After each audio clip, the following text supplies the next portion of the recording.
Hey, it's Mike with AskTractorMike.com. I want to talk today about a specific brand of tractors that went away. They're no longer, and that is Branson. And what happened with that? And at the National Farm Machinery Show a couple weeks back in Louisville, I kind of got the lowdown on what happened. Branson was in certain parts of the country, a pretty major player in the small tractor market. They offered a kind of a economy brand of tractors, and they had a real attractive price. In fact, a couple of years ago, I saw they had probably the biggest engine and lift capacity in the smallest tractor I've ever seen. And when I saw it, I thought, man, that's a winner. Anytime you can get more horsepower and more lift capacity in a smaller size, that's going to give you an advantage. But now they're gone. Well, what happened?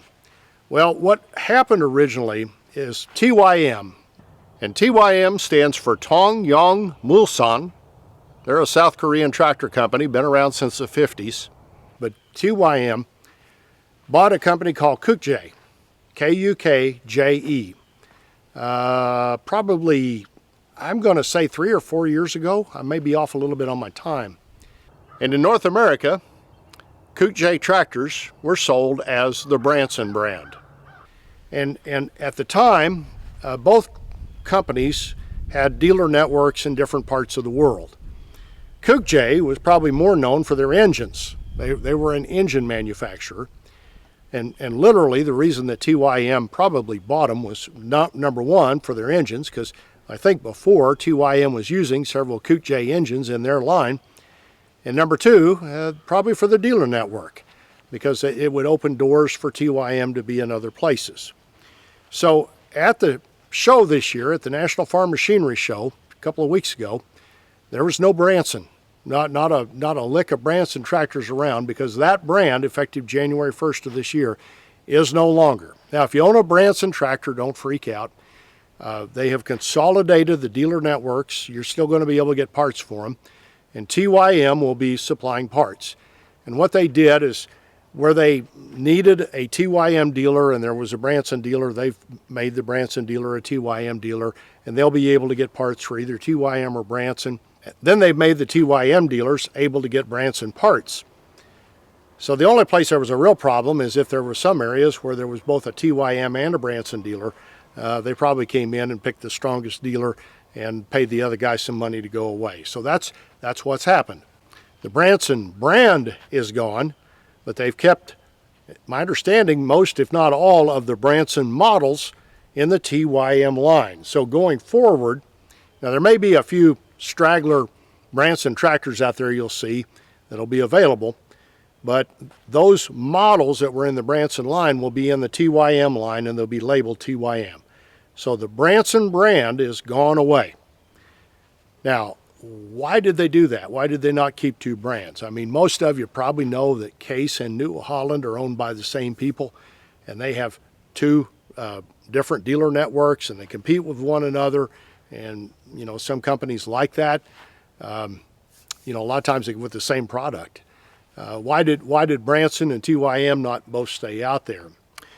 Well, they had two sales networks, and I guess with the volume with New Holland and Case, there's enough volume for both of those. They can keep two sales networks and two service networks running and still be profitable.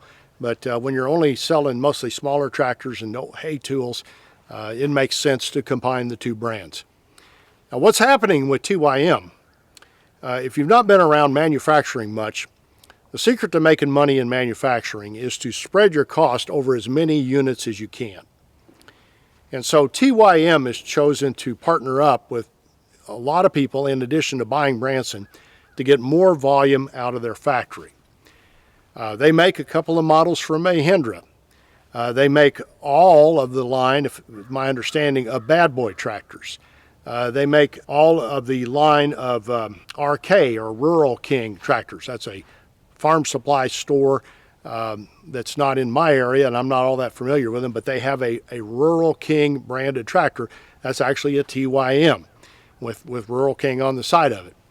And in addition, they've just inked an agreement with Yanmar to make a couple of tractors for the Yanmar line. And there's some interesting things going on with Yanmar. Number one, it was interesting to me, they weren't at the National Farm Machinery Show. And I honestly figured there'd be more companies pull out of the national or regional shows because of COVID. COVID kind of gave everybody a chance to see what it's like without participating in these shows, because a lot of them were canceled, if not all of them, and then come back and have a relook at marketing. But Yanmar was not at the National Farm Machinery Show. And Yanmar is a deluxe tractor, and they've, for their dealer network, have wanted to get an inexpensive tractor, because the volume is in the inexpensive tractors. The number one tractor sold in North America is not a deluxe tractor. It's an inexpensive tractor without all the bells and whistles on it.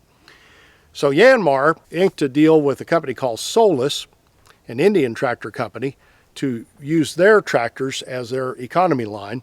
And that was announced a couple of years ago, I think 2020, at the National Farm Machinery Show. But I think that agreement didn't go anywhere, and I don't think any of the Solus tractors ever, if they hit Yanmar dealers' lots, I wasn't aware of it. But now Yanmar has gone to TYM, and TYM is going to be making a couple of economy tractors for them. So what basically TYM is trying to do is to get as big as they can, so they spread their costs over more units, and that keeps the cost down. So that's what's going on in the industry.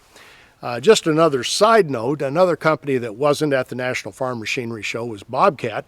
And I remember in 2020 when they were at that show for the first time, they had these new tractors. And those tractors are made by Coyote.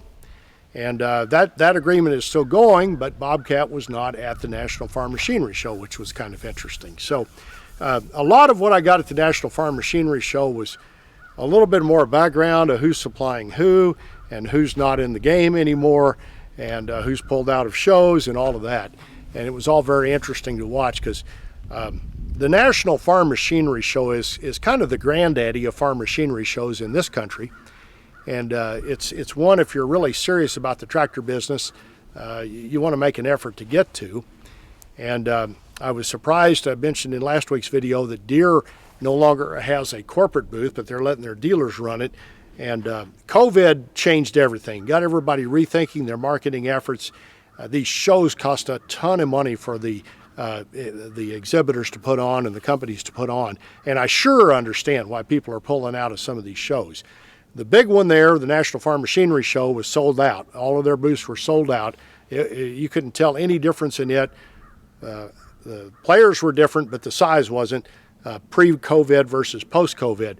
Some of these regional shows, I'm really interested in how many people are going to be at them, because they are so expensive to put on. You have to truck all that stuff in. You got to pay people to get it ready, and then you pay your sales force to work the show. And I've worked a ton of shows, and so you got to question: do I really get my money out of it? And if not, can I pull out of it and not be missed, or can I make my dealers step up and do the show?